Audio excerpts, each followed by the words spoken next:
Hello everyone, आप सभी का स्वागत है मेरे चैनल जिसका नाम है मिसेस आनंद क्लासेस और मैं हूँ स्मृति। तो आज हम लोग करने जा रहे हैं स्ट्रक्चर ऑफ एन एटम। तो एटम हमने पढ़ा था लास्ट क्लास में क्या होता है। एटम्स और जो मॉलिक्यूल्स होते हैं वो हमारे building blocks of matter. Matter के बिल्डिंग ब्लॉक्स कौन होते हैं? Atoms and molecules. Atoms independently exist नहीं करते हैं, ये in the form of molecules exist करते हैं। तो एटम क्या होता है? सबसे छोटा पार्टिकल होता है and we call it as the building blocks of matter also. So this all we have studied and many things else we have studied in our last class, and today we will be studying the structure of an atom. So atom का structure कैसा होता है, ठीक है? atom का structure के बारे में हम लोग जानेंगे आज, ठीक है? The existence of different kinds of matter is due to different atoms constituting them. Now the questions arise: what makes the atom of one element different from the atom of another element? तो हमने पढ़ा था कि किस type से mix up भी होता है, हम लोग मिक्सअप कैसे करते हैं, ठीक है? तो एटम्स ऑफ वन एलिमेंट हमने बताया था with atoms of another element के साथ मिक्सअप करते हैं, ठीक है, सॉल्यूशन वगैरह में। तो ये जो डिफरेंट एलिमेंट हैं उसके एटम्स डिफरेंट क्यों होते हैं और किस वे में डिफरेंट होते हैं, ठीक है? किस मैटर पे हम लोग ये बोल रहे हैं कि ये जो एटम्स है एक एलिमेंट का वो डिफरेंट है दूसरे एलिमेंट से, किस कैरेक्टरिस्टिक पे हम लोग ये बात करते हैं, ठीक है? Are atoms really indivisible as proposed by Dalton, or there are smaller constituents inside the atom? तो ये सारी चीजें का आंसर इस चैप्टर में हमें मिलेगा, ठीक है? A major challenge before the scientists at the end of the 19th century was to reveal the structure of the atom as well as to explain its important properties. तो atom का structure और important properties 19th century के and में बहुत ज्यादा importance हो गया था जानना, ठीक है? One of the first indications that atoms are not indivisible comes from studying static electricity and the condition under which electricity is conducted by different substances. Charged particles in matter. देखिए, nature जानना है हमें charge particles का, तो हमें थोड़ा सा जानना पड़ेगा nature of charge particles in matter, ठीक है? तो चार्ज पार्टिकल्स जो मैटर में होते हैं उसके बारे में हम लोग जानते हैं। हमने लास्ट क्लास में आयंस के बारे में पढ़ा था ना, पॉजिटिव आयंस, नेगेटिव आयंस, इन सब चीजों के बारे में हमने लास्ट क्लास पढ़ा था, ठीक है? तो चार्ज पार्टिकल क्या होता है? Many scientists contributed in revealing the presence of charged particles in an atom. It was known by 1900 that the atom was indivisible particle but contained at least one subatomic particle, the electron, identified by J.J. Thomson. देखिए, atom जो है ये हमारा atom है, ये divide नहीं हो सकता है, ये इनडिविजिबल है, बट ये इसके कुछ सब पार्टिकल्स है, ठीक है? सब पार्टिकल्स में से एक क्या है? इलेक्ट्रॉन है। इलेक्ट्रॉन, इसे किसने बताया कि इलेक्ट्रॉन्स होता है? जे थॉमसन ने बताया कि एक सब एटॉमिक पार्टिकल है जिसको हम लोग इलेक्ट्रॉन बोलते हैं, ठीक है? Even before the electron was identified, E. Goldstein in 1886 discovered the presence of new radiations in a gas discharge and called them canal rays. These rays were positively charged radiations which ultimately led to the discovery of another subatomic particle. This subatomic particle had a charge equal in magnitude but opposite in sign to that of the electron. Its mass was approximately 2000 times as that of the electron. It was given the name of proton. तो अब ये electron पहला particle हुआ। दूसरा particle क्या पता चला scientist को? 1886 में प्रोटॉन, जिसे हम लोग प्रोटॉन बोलते हैं। ये नेगेटिवली चार्ज होता है, ये पॉजिटिवली चार्ज होता है, ठीक है? और इसका मास 2000 टाइम्स ज्यादा है, ठीक है? 2000 टाइम्स ऑफ इलेक्ट्रॉन, ठीक है, इलेक्ट्रॉन के मास से 2000 टाइम्स ज्यादा है प्रोटॉन का मास। किस साइंटिस्ट ने इसे बताया था? ई गॉल्स्टाइन। प्रोटॉन किसने डिस्कवर किया था? ई गॉल्स्टाइन ने। ठीक है, सबको यहाँ तक क्लियर है? The mass of an electron is considered to be negligible and its charge is -1. In general, electron is represented. General में हम लोग इलेक्ट्रॉन कैसे रिप्रेजेंट करते हैं? यहाँ पे मैं बताती हूँ इलेक्ट्रॉन का रिप्रेजेंटेशन। इलेक्ट्रॉन हम ऐसे रिप्रेजेंट करते हैं, ई के ऊपर माइनस साइन, और प्रोटॉन को हम लोग P plus, small P plus, positive sign. The mass of a proton is taken as 1 unit and its charge as +1. इसका मास हम लोग क्या लेते हैं? 1 यूनिट लेते हैं और इसका चार्ज +1 रहते हैं। इलेक्ट्रॉन का भी मास सेम है। The mass of an electron is considered to be negligible and its charge is -1. इसका जो मास है हम लोग नेग्लिजिबल मान के चलते हैं, ठीक है। और इसमें जो चार्ज होता है वो -1 होता है, ठीक है। It seemed that an atom was composed of protons and neutrons mutually balancing their charges. ऐसा साइंटिस्ट लोगों को लगा कि एटम्स का 2 पार्ट है, जिसमें पहला पार्ट इलेक्ट्रॉन, दूसरा प्रोटॉन है, और ये दोनों एक दूसरे को बैलेंस कर रहे हैं, बट ऐसा नहीं था। Okay, for whereas electrons could be easily removed out but not protons. देखिए, इलेक्ट्रॉन्स को हम लोग रिमूव कर सकते हैं, बट प्रोटॉन्स को हम लोग नहीं कर सकते हैं, ठीक है। प्रोटॉन्स रिमूव नहीं होते हैं। तो इसका आंसर भी हम लोग फाइंड आउट करेंगे। तो अब हम लोग जानेंगे स्ट्रक्चर ऑफ एन एटम। उससे पहले हम लोग जानते हैं केनाल रेस किसे बोलते हैं। केनाल रेस क्या हुआ था? ई गॉल्स्टाइन ने 1886 में, अभी जस्ट हमने पढ़ा है, discovered the presence of new radiations in a gas discharge. Gas discharge में न्यू रेडिएशंस को उन्होंने जाना था, उस रेडिएशंस को केनाल रेस बोला था, ठीक है। अब देखते हैं structure of an atom. Atom का स्ट्रक्चर,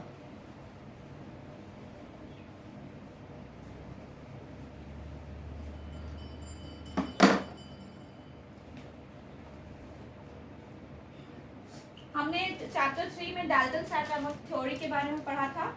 उसमें पढ़ा था कि एटम इनडिविजिबल है और उसको डिस्ट्रक्ट नहीं कर सकते, मतलब तोड़ नहीं कर सकते हैं। बट 2 फंडामेंटल पार्टिकल्स के बारे हमने अभी पढ़ा जो एटम के अंदर रहता है, जिसे हम लोग क्या बोलते हैं? इलेक्ट्रॉन और प्रोटॉन बोलते हैं, ठीक है। Led to the failure of this aspect of Dalton's atomic theory. For explaining this, many scientists proposed various atomic models. J.J. Thomson was the first one to propose a model for the structure of an atom. बहुत सारे scientist ने propose किया atomic models. तो पहले कौन थे? J.J. Thompson. इन्होंने atomic model suggest किया, ठीक है, प्रेजेंट किया। Thomson proposed the model of an atom to be similar to that of a Christmas pudding. The electrons in a sphere of positive charge were like currants, dry fruits in a spherical Christmas pudding. देखिए, ये positive sphere है एक, और इसके अंदर negative charge है electron का, ठीक है, ठीक है। तो ये जैसे क्रिसमस पडिंग होता है ना, उस हिसाब से, ठीक है। ये जो स्फीयर जो पॉजिटिव चार्ज का है, ये क्या हो गया? Dry fruits. इलेक्ट्रॉन्स है ना, ड्राई फ्रूट्स का काम कर रहे हैं यहाँ पे। जैसे केक में होता है ना, ड्राई फ्रूट्स हम लोग डालते हैं, तो ये ऐसे ही ड्राई फ्रूट्स का काम कर रहे हैं, ठीक है। तो थॉमसन ने क्या प्रपोज किया? थॉमसन ने प्रपोज किया an atom consist of a positively charge sphere and the electrons are embedded in it. मतलब एम्बेडेड का मतलब उसके अंदर है, ठीक है। जो है एटम वो क्या से कंसिस्ट होते हैं? एक स्फीयर जो कि पॉजिटिव है और उसके अंदर इलेक्ट्रॉन्स है, ठीक है। The negative and positive charges are equal in magnitude, so the atom as a whole is electrically neutral. तो इसका मतलब क्या है? पॉजिटिव, ये पॉजिटिव स्फीयर है, ये पॉजिटिव स्फीयर है, और ये नेगेटिव है, तो ये क्या कर रहा है, दोनों एक दूसरे को बैलेंस कर रहा है। इस हिसाब से ये जो है, ये जो हमारा एटम है वो क्या है, इलेक्ट्रिकली न्यूट्रल है। ठीक है, इलेक्ट्रिकली न्यूट्रल है। ठीक है, सबको समझ में आ रहा है। अब देखिए, अब दूसरे साइंटिस्ट ने क्या प्रपोज किया, Rutherford's model of an atom. अभी हमने जे थॉमसन का देखा, अब हम लोग रदरफोर्ड्स का देखते हैं। ठीक है, क्या है।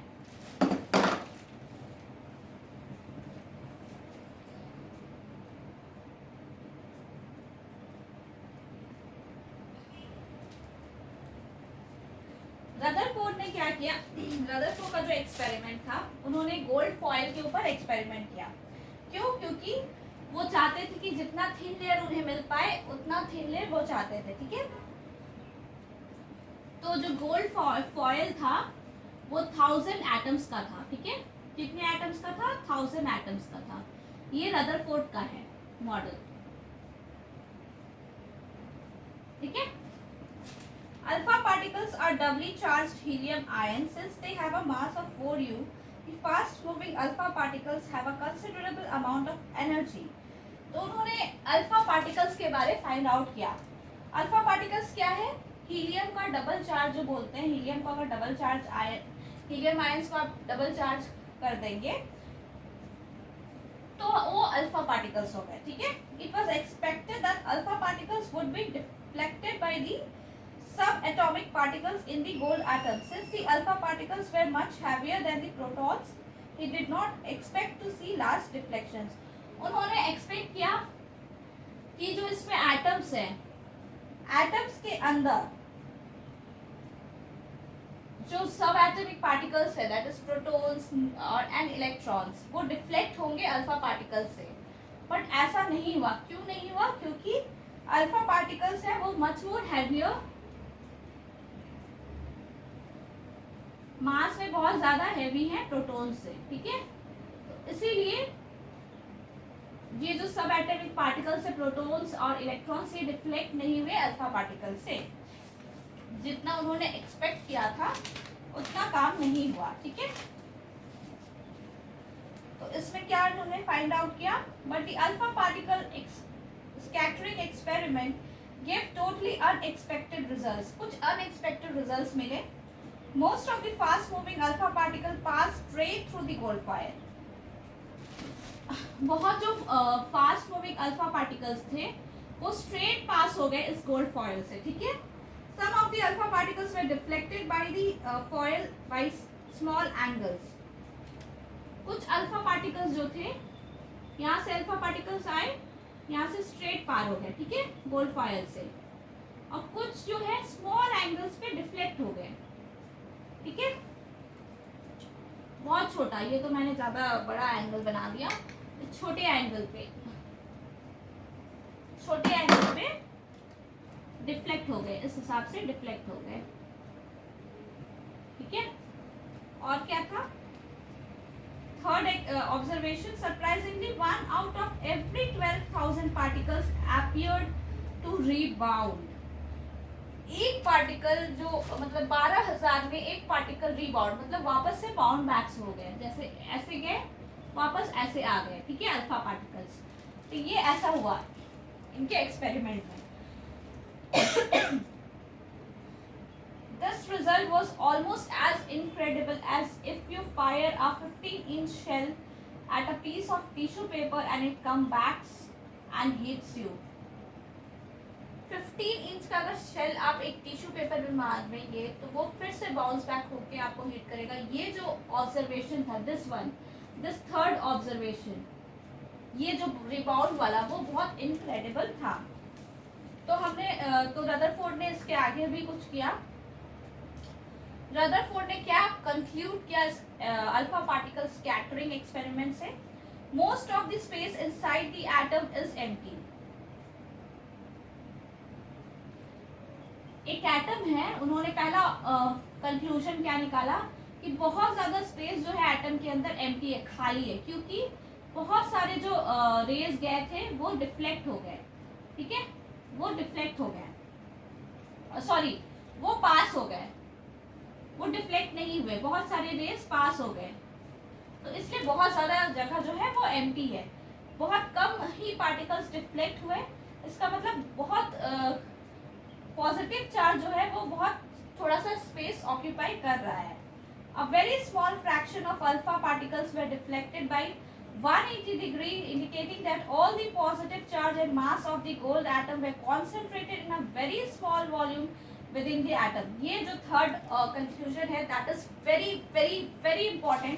इन्होंने क्या कंक्लूड किया कि बहुत स्मॉल फ्रैक्शन जो अल्फा पार्टिकल्स थे वो डिफ्लेक्ट हुए 180, जो रिबाउंड हुए 180 डिग्री से, और ये बताता है कि बहुत कम स्पेस में जो एटम का मास है वो और वॉल्यूम जो है वो बहुत कम स्पेस में कॉन्सेंट्रेट, मतलब बहुत कम जगह पे ये मास एटम का कॉन्सेंट्रेट किया गया, मतलब है. ठीक है.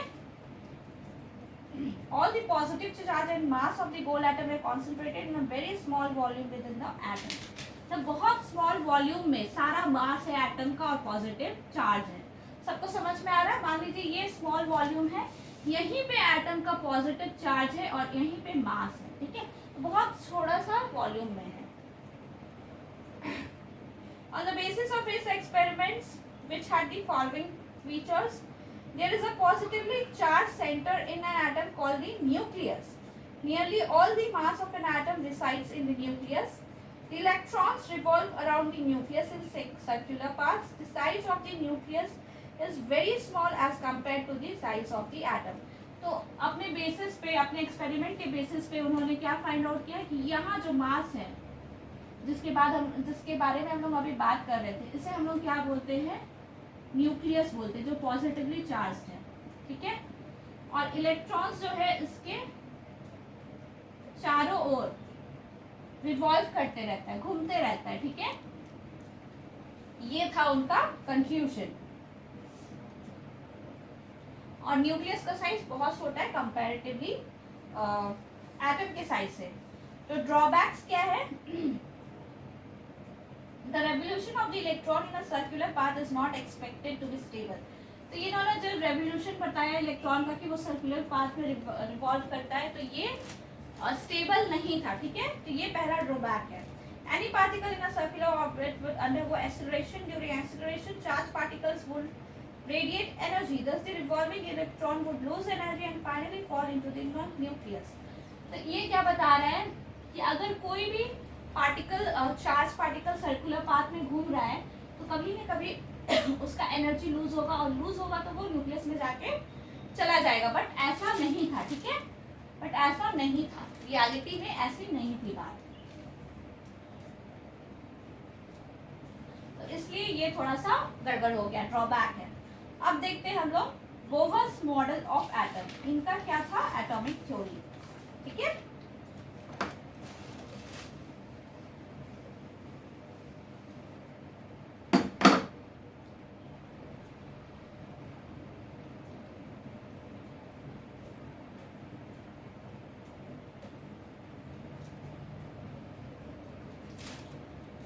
In order to overcome the objections raised against Rutherford's model of the atom, Niels Bohr put forward the following postulates about model of an atom. तो इन्होंने जो मॉडल बताया वो बहुत अच्छे से बताया.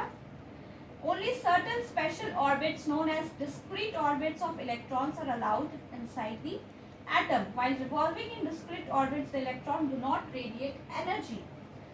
देखिए, a few energy levels in an atom. These orbits or shells are called energy levels.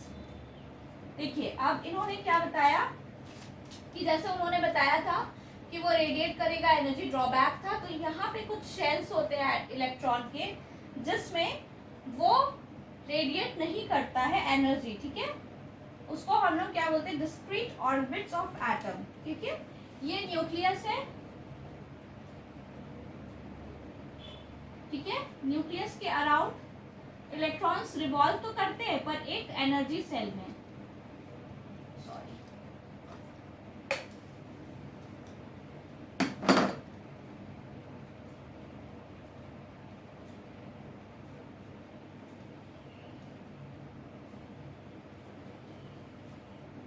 Particular shells में रिवॉल्व करते हैं इलेक्ट्रॉन, ठीक है। तो ये हमारा न्यूक्लियस है और ये एनर्जी सेल्स है, ठीक है।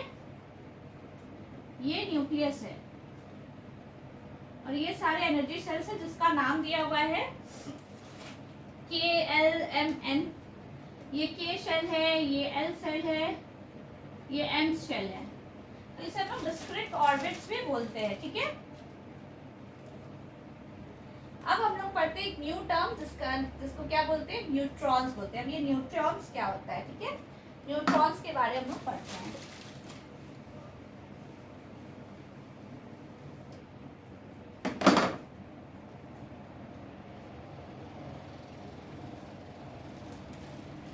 Neutrons. In 1932, J. Chadwick discovered another subatomic particle which had no charge and a mass nearly equal to that of the proton.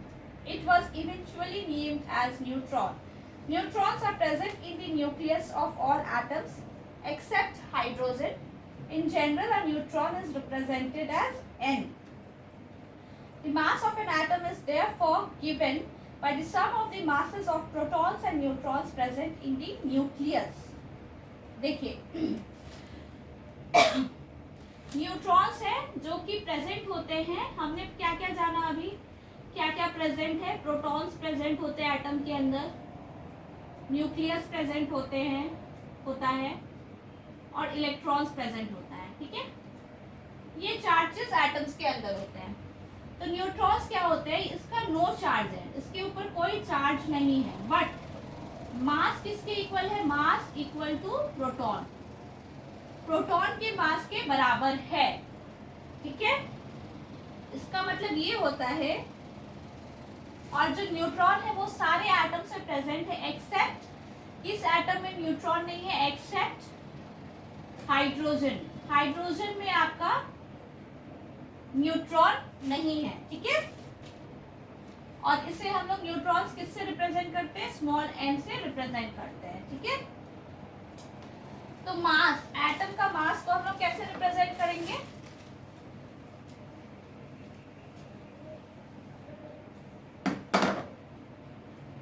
Mass of an atom कैसे होगा,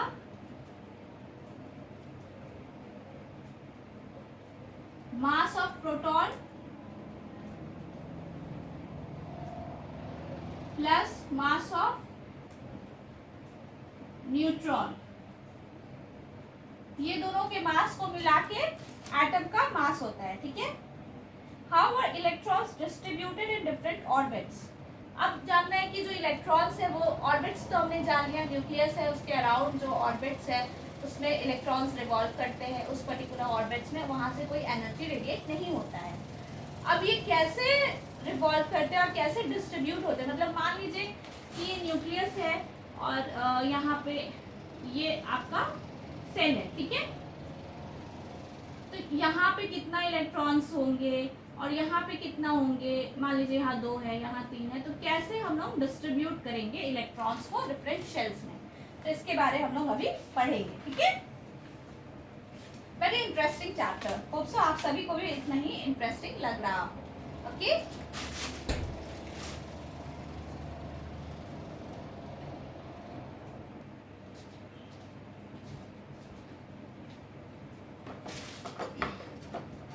The distribution of electrons into different orbits of an atom was suggested by Bohr and Bury. तो इन्होंने कौन बताया, distribution of electrons in orbits, distribution of electrons in an orbit किसने बताया, Bohr and ब्योरे ने बताया, ठीक है। इन दोनों ने सजेस्ट किया, ठीक है। कुछ रूल्स थे, तो बहुत सारे गेम्स होते हैं जिसके कुछ रूल्स होते हैं, तो इसके भी कुछ रूल्स थे, ठीक है। अगर आपको ये वीडियो अच्छा लग रहा हो और मेरा चैनल भी अच्छा लग रहा हो तो काइंडली सब्सक्राइब कीजिए मिसेस आर्यन क्लासेस को, और आपको बहुत ज़्यादा अच्छे अच्छे वीडियोस देखने को मिलेंगे, ठीक है। और उसके बाद मैंने साइंस बुक का हर एक चैप्टर कवर किया है। मैंने इससे BSc क्लास 9 की साइंस बुक का 15 चैप्टर्स है इसमें, 15 चैप्टर्स पढ़ाए हैं। तो काइंडली आप मेरे प्लेलिस्ट में जाके देख सकते हैं। और इसके बाद मैं हिस्ट्री पढ़ाने वाली हूँ CBSE क्लास 9 का, ठीक है। The maximum number of electrons present in a shell is given by the formula 2n square, where n is the orbit number or energy level index. तो मैक्सिमम नंबर ऑफ इलेक्ट्रॉन्स कितने होंगे किसी orbit में, वो कैसे पता चलेगा? एक रूल है जिससे पता चलेगा 2n square, sorry 2n square से। n क्या है?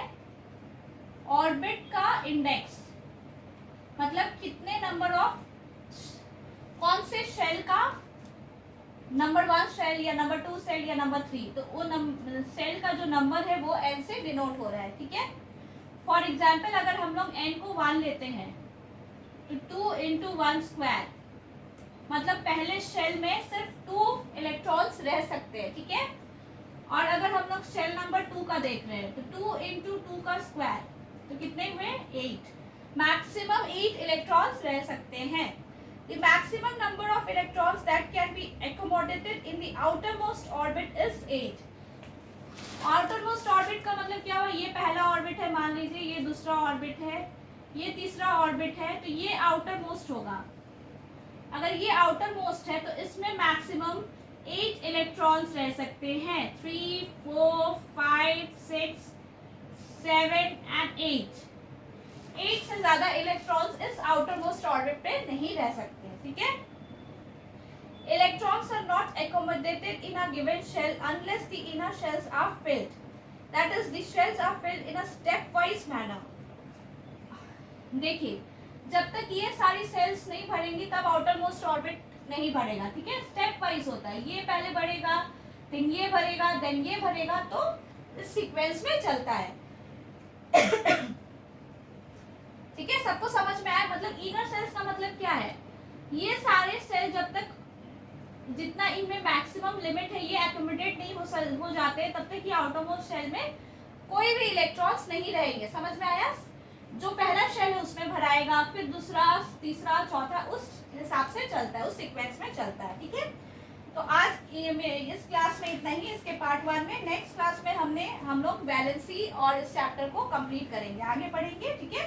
वैलेंसी और इस चैप्टर को कंप्लीट करेंगे, बहुत जल्द इस चैप्टर को कंप्लीट करेंगे और उसके बाद हम लोग हिस्ट्री सिविक्स में जाएंगे, ठीक है।